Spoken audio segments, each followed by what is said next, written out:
Welcome all who signed in today. So our guest today is Shen Tong.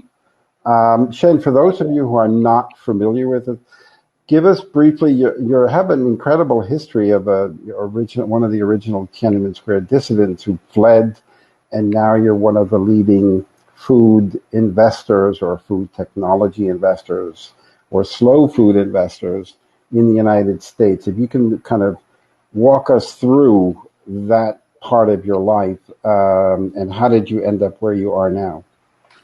Well, I guess growing up in China I was born in late 60s and growing up in 70s and early 80s in China. There's a food scarcity. I think that's the deep-seated scare, fear. It's like gotta feed, and in fact that's very interesting in life. Robert, often comes full circle that you realize that now the tremendous geopolitical and the new Cold War that's happening between China and U.S. and you realize how the importance of natural resources also during because of the pandemic that China is a country with massive food import. But that aside, just to answer your question, so I was part of the national student movement for a few years in the mid to late 80s. It all accumulated to this massive national nonviolent protest, which was known as in the West as a Tiananmen protest. That was estimated over 150 million people by our official account in 420 cities across China. Most people know about the Beijing part because of we happen to have a very interesting situation that China, Russia at that time Soviet Union, had their first leadership summit after 30 years of the breakdown of the relationship, which is again now comes full circle because of the new Cold War just started a few weeks ago between the United States and China and the three countries' relationship. But back then, in the summer of 1989, Gorbachev, for those of you who are over 30, you may remember this guy, Gorbachev was visiting Beijing, meeting with Deng Xiaoping and the Chinese leadership. So because of that, the world press was there. There are thousands of top journalists, networks from the West, from all over the world in Beijing. And so they thought, well, we have the student protest. This will be a nice footnote to the Sino Russia, Soviet Union, China summit after 30 years. Of course, as we know now, it became barely a footnote to this largest nonviolent protest in human history. Right? So one thing that's a history's irony is that being the most massive and nonviolent protest, not only in China but in human history, our movement was remembered because by the bloody crackdown at the night of June 3rd and the morning of June 4th. So it's a Tiananmen massacre that really impressed the world. That's how we remember it. But it was a rare moment in Chinese history. It lasted about 7 weeks, where crime rate was wrong, even though the police were pulled out of the street, and people were truly happy. There's a general sense of hope, rising expectations, and trust. And of course, that's all changed dramatically overnight. So I was lucky. Again, I was a part of the national leadership. I was 6 weeks after the Tiananmen massacre. I managed to escape China, went through Japan, and landed in New York. So I've been in exile ever since. I was a little over 31 years ago. I'm clearly dating myself, but so after that, I continued my study. I was a student in botany, in the study of plants, in biology department in Beijing University. So I continued that, but also got into genetics, finishing my undergraduate degree in Boston, and then so again, life is full circle. If you look at the two end of the spectrum of the food innovation space today, There's the genetics and more processing, more technology, more science, even what's known as self-agriculture, as for plant-based meat alternative, right? Or just cell agriculture for meat alternative, versus the more wholesome ingredients and preserve instead of processing. So that's kind of representing two end of the vast spectrum of this is fascinating food innovation space. That's kind of for me. That's also a personal full circle with my study in the plants and in now was mostly in biotech, right? So that was my academic path. Continued that into Harvard University and the Boston University, my 2 doctorate track. But along the way, I founded Human Rights Foundation and then Cultural Exchange Foundation. And I started to build startups, first just to feed into those foundations, because I quickly realized that doing really fantastic idealist projects through nonprofit means you have to raise money all the time. So I thought, why don't we just convince some of the donors to also invest, because we have this amazing, vast network of journalists and writers and artists in China and their counterpart in the U.S. and Europe. Why don't we build businesses that are economically sustainable and feed into the foundation projects, at least for those who are not in jail in China, right? So and there's just, they didn't put everybody in jail at the time. So so that's how I backed into entrepreneurship. And it was very misleading also, because I thought it was easy. Just like I thought it was easy to get 150 million people on the street in 2 weeks, and then build my first radio station in 10 hours, right? So I was really seriously misled, Robert, in my youth, and thinking how easy it is and how, even if you fail, you can make a massive impact to the world. So now, after that, I learned the hard way when I become an investor. That's how usually you think you're good at building companies and you become an investor. I learned the hard way for like a decade. Eventually, I joined a global tier 1 VC. It's an evergreen fund, which is really, really aligned with how I look at growth and value creation and impact. And we invested in accelerators. So again, a few years ago, this all comes full circle, and I kind of took my academic interest of biodiversity and innovation, being serial entrepreneur and being a venture capitalist with a long-term multi-stage view. That all come together in a thesis, kind of our theory of change, that we can make the world a better place through food agriculture innovation. That's the founding of the Food Future Co., which is an accelerator fund based in New York City. Robert, you're on mute. You used the word not accelerator when you were describing you were using the word scale-ups. Mm-hmm. About the companies that. So what's the difference between incubator, accelerator, and scale-up?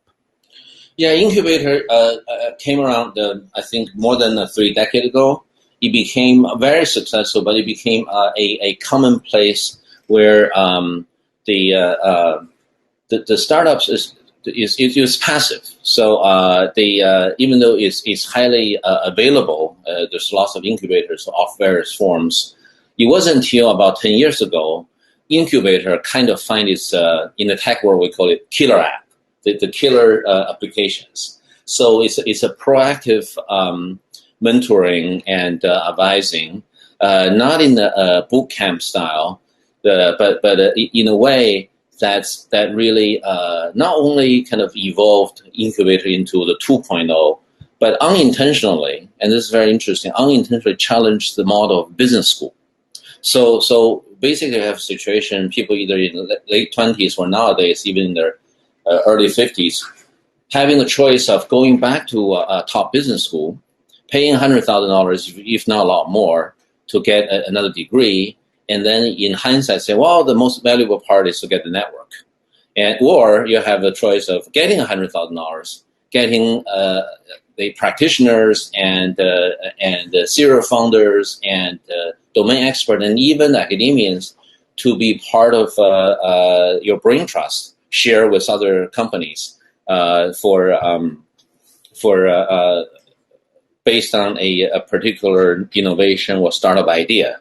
So that's the model of accelerator, which is building a brain trust that at least in the top accelerator, in our case, that is the best advisors and mentors, or eventually board members, even executive you can get, but using them in a small fraction so that you can intellectually, in terms of expertise, really compete to the biggest companies in our space you're trying to unseat, but then you don't have to put up the cost. So that's really the key thing. That's why it really challenges even the institution or business school. So now, in Full Future Co., when I get into the food and agriculture space, I realized being in the accelerator space for quite a long time, that it's relatively easy to start up a food company. Everybody have their grandma's recipe, right? And they're going to make the next best pasta or fried rice. And this is becoming true also across the board, because nowadays it's relatively easy to start off a startup idea, right? There's money, there's a lot of willing encouragement. In Hollywood, we say people die from encouragement, right? So people just charge forward, say, I'm going to do a startup. I'm going to, 30 years ago, Robert, you may remember, everybody had a novel in their mind, right? So I'm going to write the great American or French novel, or I'm going to make a film, right, in my life. Now it's a startup. They need to get out of the system, right? But what's really challenging is that this is something, a bit of epiphany, is that in the 1990s, one of probably the most important business school innovations, it's in this country at least, is this concept of crossing the chasm. So in other words, that a really brilliant idea get early followings. We call them co-innovators, right? And then you even get proof in what we call early adopters, where you got really interested following. You start to, as a product, for example, you start to sell. As a cultural phenomenon, you start to have a niche following. What's really challenging in terms of moving the needle, in terms of becoming a mainstream phenomenon, is the adoption moving from the early adopter into the mainstream. So that's a concept of the scary chasm to cross from that point onto the mainstream. So that's where Full Future Co. and this whole we're pioneering is scale-up stage acceleration that requires totally different set of expertise and help, and even the funding landscape is different compared to typical startup. So, for example, our companies usually they vary. We have over 50 companies now in the portfolio, but for example in consumer packaged goods, healthy snacks and packaged frozen meat, frozen meals. They usually are doing about $500,000, $1 million revenue. So it's still an incredibly young company, but they're certainly not a business plan or post-product pre-revenue or just selling pilot in a few dozen stores. They have hundreds of stores. They basically have their day job. They're not doing ramen diet in their mother's basement. So, but from there, the data shows, just using this particular space, the consumer packaged goods, that all the breakout new concept, new snacks, new meals, and whatever you see in the supermarket, right? There being a lot of breakouts, but it's very interesting that their revenue plateau between 3 to 10 million, and it's consistent in the last 30, 40 years. So even though there's a lot of innovations, they don't really move the needle by scaling and moving into the mainstream. So our idea is that there are plenty of startups, but then they need much more serious help to chaperone them to cross this valley of death, to cross this scary chasm from early adopter into early majority. If that makes sense. It does make sense. You mentioned, when we were chatting, you mentioned to me of the undervaluation of a lot of food innovation companies as compared to Instagram and TikTok and all these other silly, useless apps that don't feed anybody. But they certainly get massive valuations. Is that changing in the food sector? Yes, I mean, the big food is on the decline for now nearly a decade, and dramatically so the last 5 years. This is not just the famous case of McDonald's globally declining on their top line. And of course the bottom line, but their overall revenue declines year after year. I think it's in the fifth year. This is across the board of all major food and major agricultural companies. They're declining. I mean, if you look at just a slice of it, the financial market, the public market, right? Well, generally with the up and downs like last few months, the stock market goes up. I think the last three decades it grows about 11% a year, right? But you look at the overall food agriculture company, it goes down. There's such a divergence. You can see a divergence just in the biggest public companies' valuation, and this includes all their really real hard work of acquiring the startup companies. So that they include, they're outsourcing innovation, buying the high growth revenue. So that's generally the case, right? And it's treated as a commodity, right? But at the same time, you look at the total size of the space. So it's nearly 12 trillion last year, food agriculture globally, right? Compared to 450 billion of the global software market. So we're talking about 20, 30 times of this difference of annual revenue. And all of this, when I say all of this, agriculture, everything from soil condition, soil health, condition soil, what you put in soil, what do you do with the soil, to growing, to harvest loss, to food waste, to supply chain, to the fresh grocery produce and meat, to CPGs, consumer packaged goods, to restaurants. All of this are ripe for disruption. And it can and should be disrupted, not just as massive financial value creation, but tremendous amount of impact. It's the single largest category of impact creation in carbon sink, for example. More than energy. Significantly more than energy as a category, right? So that's to answer your question, Robert. That you look at that kind of things, that kind of scale, right? For investors, food is really the new internet. This is the upcoming largest value creation opportunity since the internet revolution.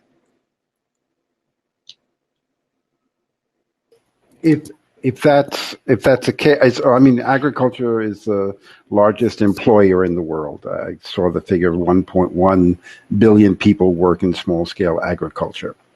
So if there's going to be this massive disruption, is it also going to eliminate a great deal of jobs?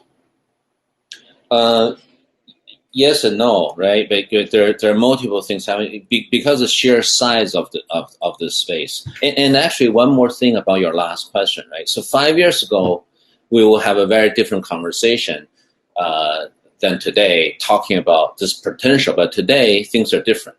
5 years ago, nobody can imagine that the largest IPO of the year, actually, in fact, the best performing IPO nearly 2 decades, is a company that just use processing to process vegetable to make fake meat. That company called Beyond Meat.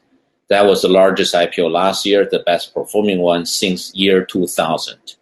Last Friday, exactly a week ago, a company called Vital Farms, which simply put organic grown chickens' eggs into cartons and put in the supermarket and therefore have very low margin, went on IPO with 67% IPO day increase and become a $1.4 billion company. So now we have two super unicorns, as the tech giants in Silicon Valley would call, right? Multi-billion-dollar company, both in not only food. Clearly, these are food companies, right?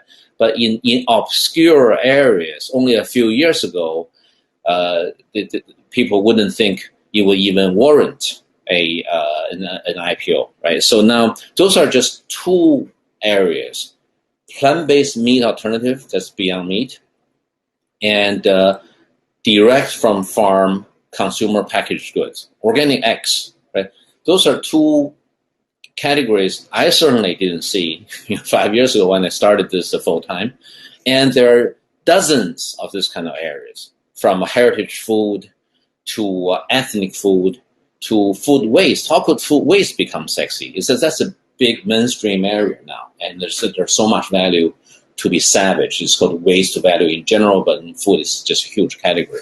And then you look at organic, you look at local supply chain, and we track at Full Future Co. We track over 40 some areas like this, and each of these categories will have multiple winners like Vital Farms and Beyond Meat. So the financial proof is there, and it's happening so fast. This is all within the last less than a year.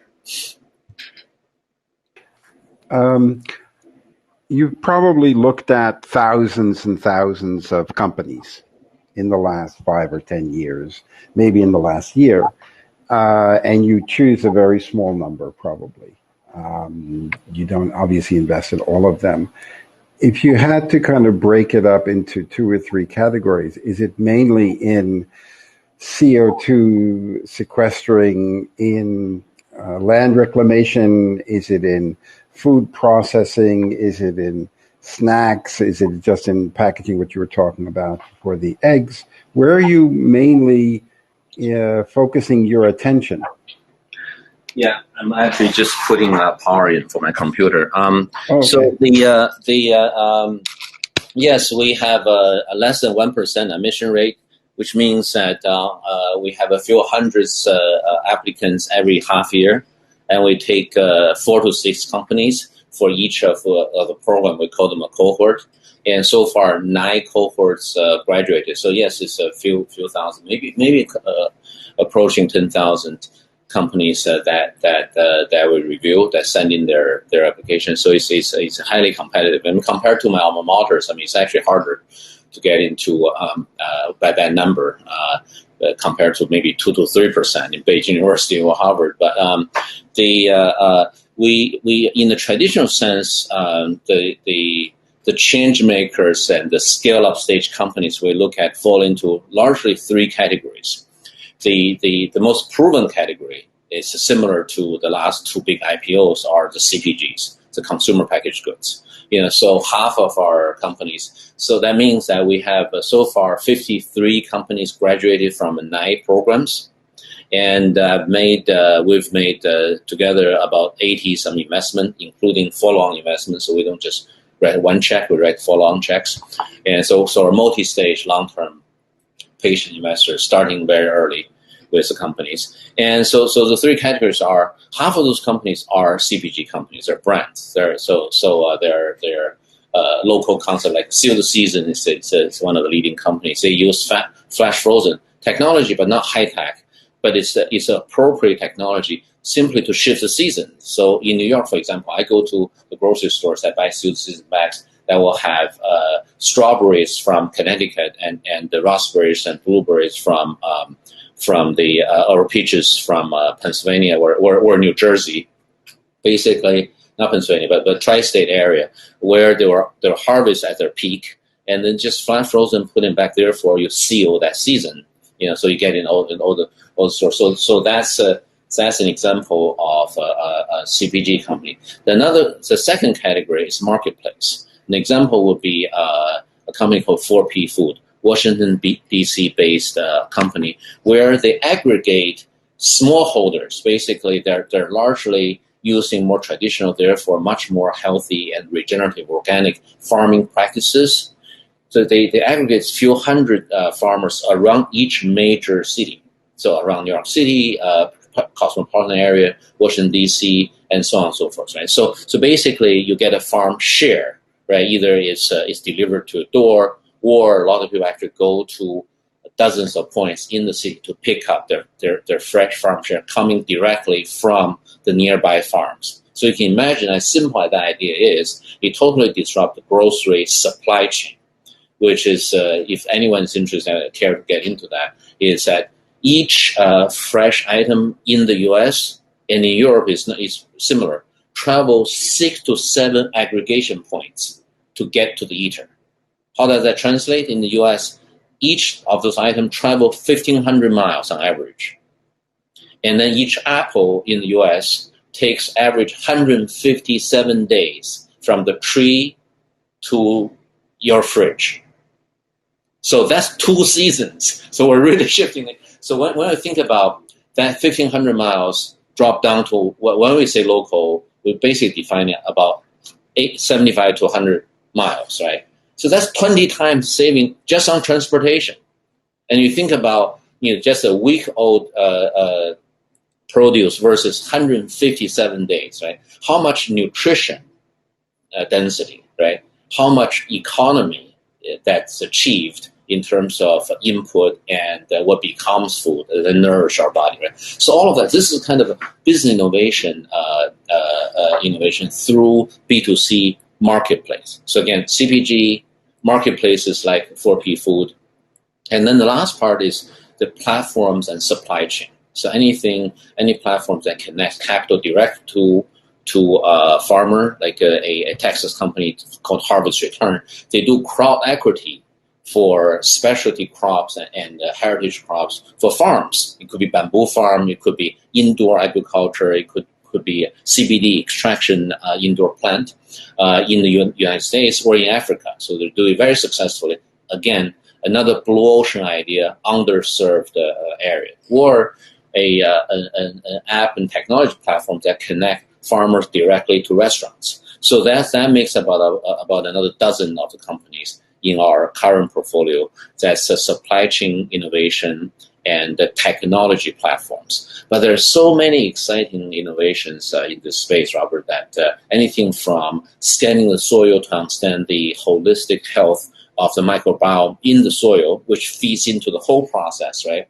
All the way to packaging, very non-intrusive, biodegradable, environmentally friendly coating of the produce and fresh product to make it last longer. Thank you. So I see you have a broad understanding, and you told me that you're looking of expanding and maybe moving to Europe. Would you be allowed to work in China? Would you be allowed to go back? I mean, do you have family probably still in China? Wouldn't China be a better market for you? I wouldn't say it's better, but the simple answer is that it's a simple answer for everything when it comes to China, especially the current political China in their interaction with the rest of the world, and particularly with the U.S. and the Western industrial countries. The answer is it's complicated. It's multifaceted. So, for example, Robert, I tell you, one of my first successful startup is I was a media for a very long time, and so I had the TV production company, and I had a book publishing system basically, and both businesses got into China, become wildly successful. The TV production company produced #1 rated show for many years. Now it's still the #2 most recognized brand in all of China. And guess what #1 is? It's Coca-Cola. So #2 is a TV show called Tell As It Is, right? 实话实说 in Chinese. So our ownership got taken 100% taken away by the government, because when we start to produce social issues that generated a lot of audience, but also controversy. One of the issues that any parent may find it very ironic in the West is that the show that really got us in trouble, finally, the last nail in our coffin in terms of our ownership of that show. The show is still going, right? And it has 30-some copycats at the provincial level. But the topic is, can parents use corporal punishment? Can parents hit their kids? Right, which is a legitimate question in China, right? Here you call social services and the police, right? And then you just calculate how far your father is and how far the phone is, and you get to the phone you call. And but in China it's different. So But the propaganda department immediately recognized that, that's a reference to Tiananmen, right? Because their justification is that you kids got out of hands. We just punished you, right? I mean, sure, we didn't have water cannons and billy clubs. We just used bullets because we were not prepared for that kind of peaceful demonstration. That was a justification in the early 90s. I mean, you're a little over 30, Robert. You remember that, right? I mean, that's what the China's paramount leader at that time, Jiang Zemin, said to Mike Wallace, I think, to a U.S. journalist. Oh, we were not prepared to have a peaceful pacifying this massive protest. So that's why we use machine guns and bullets and tanks, right? So the other example is that our book publishing system, we in 1 year we had 7 out of the top 10 bestsellers in China. This is 1993. And we had the physical bookstore, which was the largest bookstore across the street from my alma mater, Beijing University. So we're doing really, really well, right? And the irony is this: that bookstore, that publishing system cannot publish my books, even though we're the investor, the founder of the group. So that's let's call it, to simplify, that's the duality of China for about 2 decades. So now all of that has changed for the worse, because there's much tighter control by the current leadership. So basically, this has been going on even before Xi, but certainly after Xi Jinping took over power.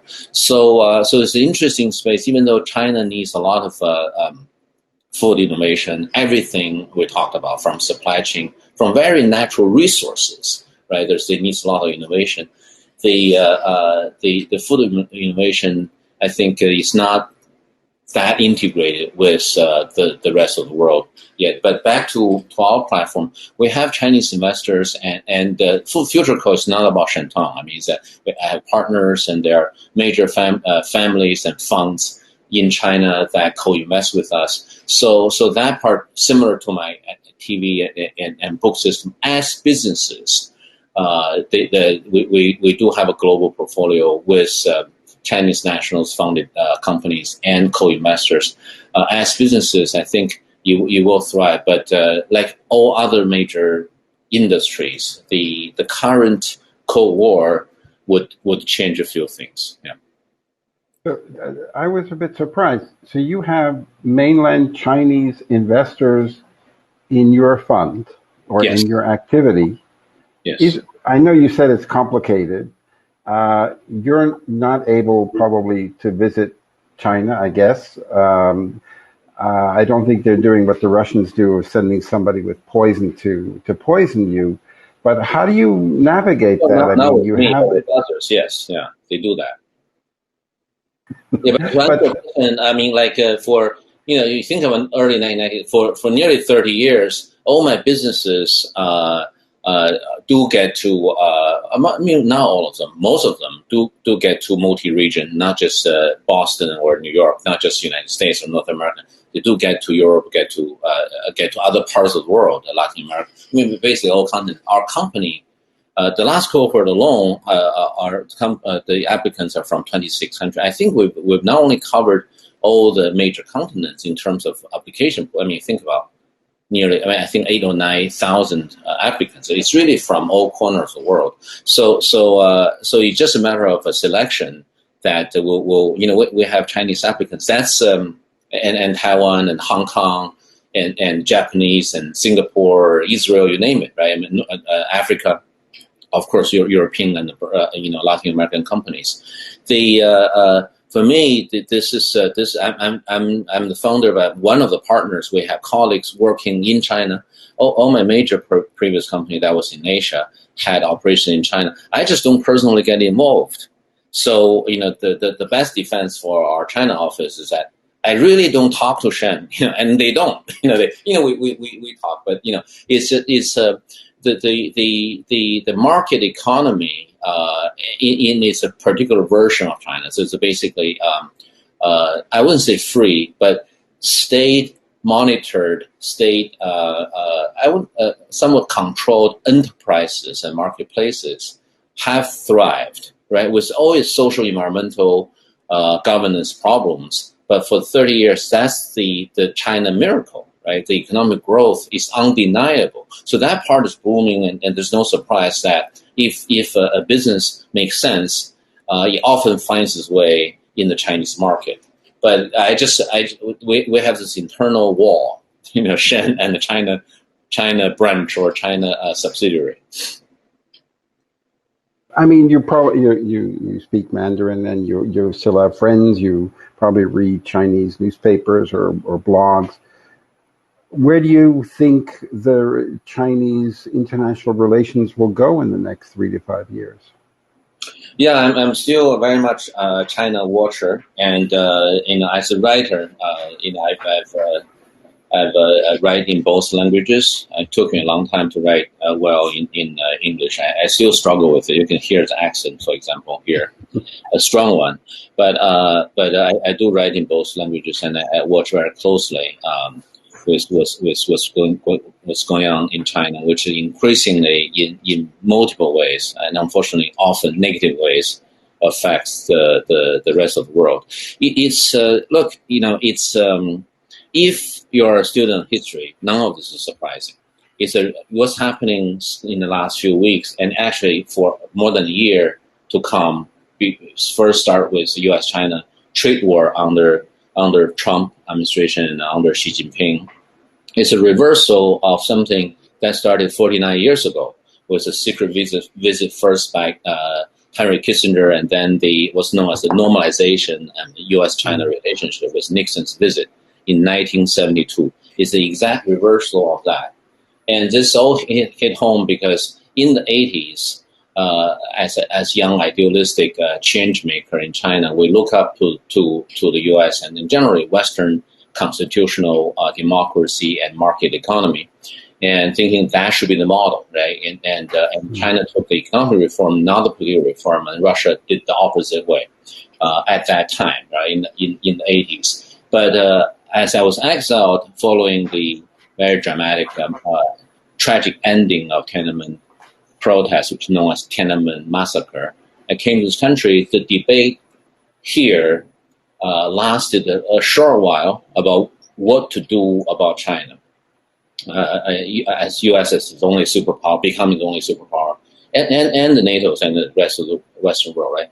But largely the policy continues with Republican and Democrats president, which is that we'll engage with China. At the time, the purpose was gone. The China policy in the 1970s is to use China to contain Soviet Union. Soviet Union collapsed in the early 90s as well, but the business community here largely succeeded in saying that if we bring China into the international order, they will behave better and better. And domestically, if they get richer, 10 years later we'll have free election. It's lunacy, and we all know that. But there's a lot of money and lots of money in politics that was at stake. That's really dominated policy till about a year ago. Another very interesting cultural aspect is that I noticed when I first came here 31 years ago is that all Russian experts in America hate Russia, and all sinologists, all China experts love China. So there's a very interesting cultural and personal aspects. Americans historically, despite of China's denouncing forever about America being the imperialists and the bad guys, and you think if you're in China and read only Chinese press, you think the Secretary of State Pompeo is the worst human being ever. Right? But Americans just really, for some reason, really love Chinese and love China. So I think it will be very interesting, not just the election in November, which we know what's going on in the U.S., but also what's behind the scene, which is happening right now in the famous secret annual meeting happening in a seaside resort called Beidaihe, not far from Beijing, how Xi Jinping power goes. So those top-level power struggle, and in this case, hopefully in the U.S., over here, is a peaceful transition of power or re-election of Trump. Of course, everybody sees that will affect U.S.-China relationship and global politics and what's going to happen, whether this Cold War, which is reality now, will last, right? But it's also that the massive geopolitical and global politics and economical changes that we're in a very uncertain time. And one thing I will point out, we look at the last couple of days' news, right? Soviet Union back then, during the middle and end of Cold War, was completely isolated economically. Not, I wouldn't say isolated as Eastern Bloc, but their economy is not integrated at all with the Western world and the rest of the world. China is the exact opposite. So it's no surprising because, you're just shutting down a few apps and forcing TikTok to be sold to Microsoft. No, that is the main battle line, because it's a technology, it's vaccines, and it's economy that is today's Cold War dynamics. I have Beata has a question, which I think I know the answer. Would you venture into other? You focus mainly in food technology, or agriculture, or CPG, as you were talking about, but would you venture into other new technologies like fintech or clean tech, etc., or will you always remain in the food business? Yeah, two parts answer, Beata. One is yes, through the lens. It's almost like this famous phrase in Silicon Valley: "Software is eating the world." And for us, it's literal. Food is eating the world, right? We're eating food. So as an example, as I mentioned before, we have a fintech platform. I personally and my previous fund invested in fintech platforms, but it comes handy now to bridge directly between interested investors in conservative investment, conservative asset allocation into land, and bridge that for a better purpose and higher return, which is smallholders growing high value crops and or new type of crops. I mentioned bamboo. It could be quinoa. It could be extremely high value processing, such as CBD from hemp and from those kind of things, right? So there are all kinds of things because the agriculture food space is so vast, right? But as a accelerator fund, we have been methodically expanding into three other areas that are intrinsically connected, but they also stand on their own, with also massive opportunities and impact. Is health and wellness, and sustainable beauty and sustainable fashion, which share the same supply chain, or same supply chain logic, global and local. And also the technology, which my core team have always been very strong. That's our background before food agriculture. So we're looking at all technologies, deep tech and immediately applied tech in the SDG areas. We call it SDG tech. This is the United Nations SDG goals, from Goal 1 to Goal 16. For example, in the 24 company portfolio of food, we have 13 of the 24 companies founders are 13 companies are women founded and co-founded. It's not something we start out to announce because it was really hard to work in the gender area in the startup space, where only 1 out of 16 companies are women founded or co-founded, right? So a year ago we finally achieved 50%. And it took some time, but it's really started to pay off. So that's just another aspect, as an example, that is seemingly unrelated to our core thesis, but those long-term major impact blue ocean areas actually start to all fit in, not as a challenge, but more as an opportunity to start to converge and fit into both of our impact and our value creation goal. So again, those are the three new areas that we're expanding to become independent areas, independent from food agriculture. Okay. Donald from Florida University had a question. Given the current climate in Hong Kong and the events surrounding the global pandemic, how would you characterize the business environment for small business startups? Oh, I see. startup founders, the best startup founders are similar to traditional mystery Chinese scholars. You work with riddles. If there's inconsistency and a major conflict, and if there's a crisis, that's the best time. For people who naturally gravitate toward that as a challenging, interesting opportunity, that's the fundamental quality of a startup founder. That's certainly what we look for. That kind of a way to dive into the wreckage and make not just make the best out of the bad situation, but take the bad situation as a moment of pivot for society, for behavior shift, for cultural shift, right? So basically, I mean, that sounds abstract because pardon me, as a Harvard-trained philosopher, and so I tend to think about big and useless questions and talking riddles. But fundamentally, that's what it. For example, you look at sustainable energy, and now with one of the easiest areas, and we're not getting into it, but so it's an objective example, is that if you have the solar insulation and the insulation of buildings, that will generate local jobs, right? The increased flow of trades between major markets like China and North America will generate a whole set of new opportunities. But the cutoff is the same thing.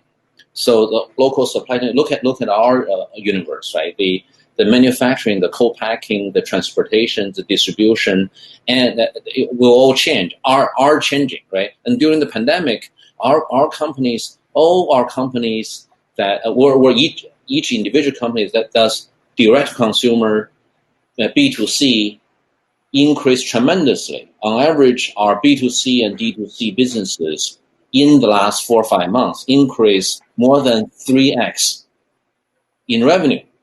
So some of them have increased more than 10 times, right? While B2B got completely crushed. So I look at the resilience of our founders. I know, well, we're lucky we got the right founders because our company on average have thrived during this major pandemic, including company that was more on B2B, which within a few weeks, the revenue down to zero, right? Because people are not going to the universities or the major corporations. They're not going to the offices of like our customers, like Facebook or LinkedIn or Uber, or Airbnb, right? But but meanwhile, home ordering D2C and B2C just exploded, right? So that's a small, very recent example of the pivot and resilience in the founders, in founder quality, really, and in the culture and DNA team built. That's why we believe all the interesting things that will really make a difference, again, in impact and in value creation, are always going to be in the early stage. You got to work with these entrepreneurs in early stage and really build this culture that the only constant is change. The only constant is becoming, not being. Okay. We have actually a few questions that are kind of related to plant-based. So Sam wanted to know, I'm going to take these questions, all of them together. Do you notice a pattern in terms of demand of plant-based products, and do you know why these products are more popular in some country cities than others? I would expect that cities with a lot of young people, students and vegans, would have a lot of high demand for plant-based products. Christina was saying that those plant-based companies he mentioned are serving the top 5 to 10% of population, not real solution to the world food shortage. Does he foresee any consolidation of this gold rush industry, and what is Shen Tong's investment philosophy in the food sector? So those are kind of all related to plant-based. If you can address that, because we're coming close to the end, and the virtual happy hour will start at 5. In about 9 minutes. Mm-hmm. So Sam, Christina, thanks for the question. There is multifaceted about one area. Is very thoughtful, and first of all, by the very question, you're right. About the bubbles and the economical disparity and who can afford and who has a cultural interest and affinity and which segment of the population are more easily changed, because food, like most of the basic cultural elements, are deeply cultural and personal, right? So changing in food habits is very hard. But I think that the most interesting discussion in this area actually requires to take a step back. If you look at plant-based, it's not cell agriculture, meaning taking a cell from a fish or chicken or cow or hog or pig, and then grow them in labs into leather or into food. So that's that in theory it could be economically viable. We don't know that because we need to see it very large scale. But it certainly helped animal rights, right? So it does serve some people's passionate life goal. But that's one aspect of a very complex picture. But if you really think about plant-based, it's not about just that, or it's not about, okay, highly processed meat is bad. It's full of chemicals, lots of calorie, very little nutrients, and that's why Western population, the richest countries in the world, become fat, sick, and hungry for nutrition at the same time. It's chronicle from a system. It's not a bad habit, or it's not like when you have 70%, for example, in this country, the population are overweight or obese. I mean, we crossed at 70% only 2 years ago, right? It's a balance between animal protein versus other forms of protein. So if you look at holistically, for example, our product like a mushroom-based jerky or yogurt made of coconuts, or turning high-end Italian pasta with vegetable filling, but it's all full of nutrition and color and flavor because we're tapping into biodiversity, culinary tradition. If you look at plant-rich diet, that's not a rich people's thing. In fact, it's the opposite. It's a very peculiar phenomenon. Only in less than 100 years, more like 50 years, this Western version of diet, which wasn't Western to start with, especially from European perspective, of a highly processed animal protein.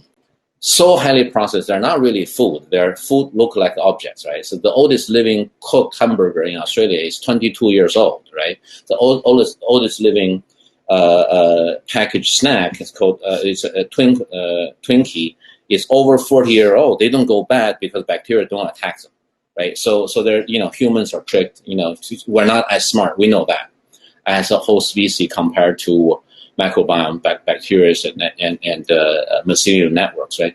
So back to the question. So if you look at the plant-rich diet, we're merely finding a balance of modern, highly processed animal protein, which represented by McDonald's and the Burger Kings, those kind of fast food chains, right? And balance that with what's been always there, which is we're omnivores, right? Which is majority should be plant-rich diet. So this is your grocery. This is sourcing more produce, legumes, and pulses, and bringing culinary tradition back, even in the U.S. Right? Bring that culinary tradition back, putting that more into plant-based snacks and different packaged meals. So if you look at holistically, plant-based is very much needed and is thriving. These pockets of hot topics are helpful because they lift all boats. I'm going to take one final question because you have 3 minutes, and I would like to take a group selfie with everybody who's here. We can do this. So Mauditz had a question. Do you see shift from beef and pork towards chicken, egg for people that don't want to become vegetarian or vegan? You see shifts from beef. Well, it's happening. The meat alternative space largely fall into, I would say, 3 areas, right? And the cell agriculture, the drive come more about animal rights, but also deep-seated needs. Look at our teeth; we're still omnivores. Right? I mean, if there are there are meat sources that are not hurting animals and not helping what's known as a kafu system, the industrial animal farms, right? People will want that. So the only 3 years ago, veganism is still seen as a fringe, extreme ideology among small group of people. They may be respected, but they're certainly not in mainstream. Now it's mainstream concept among not just millennials, but Gen Z, and it tied into environmental values and all that. So yes, it is happening. But the other two facet of this plant-rich diet holds more promises, in my opinion. You know, it's replacing meat with plant-based. In the case of Beyond Meat, or in the case of our thesis, which is not highly processing anything. You know, just replacing animal protein with plant-based and process them will only solve one problem.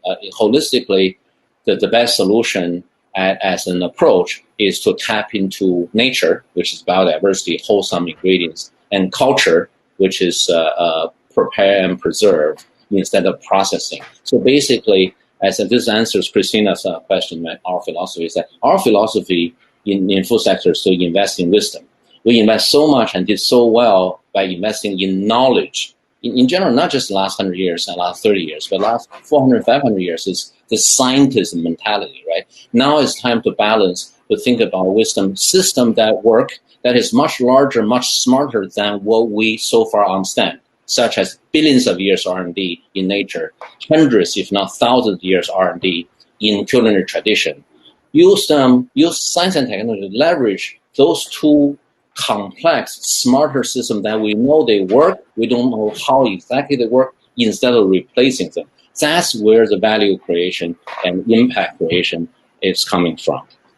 Okay, let's try something. First time, a group selfie for everyone. At the bottom of your screen, the fifth button to the right, from your left, you should be able to make a short photo. It'll take all the photos together and it'll send you a group selfie. So let's try this in the last 36 seconds.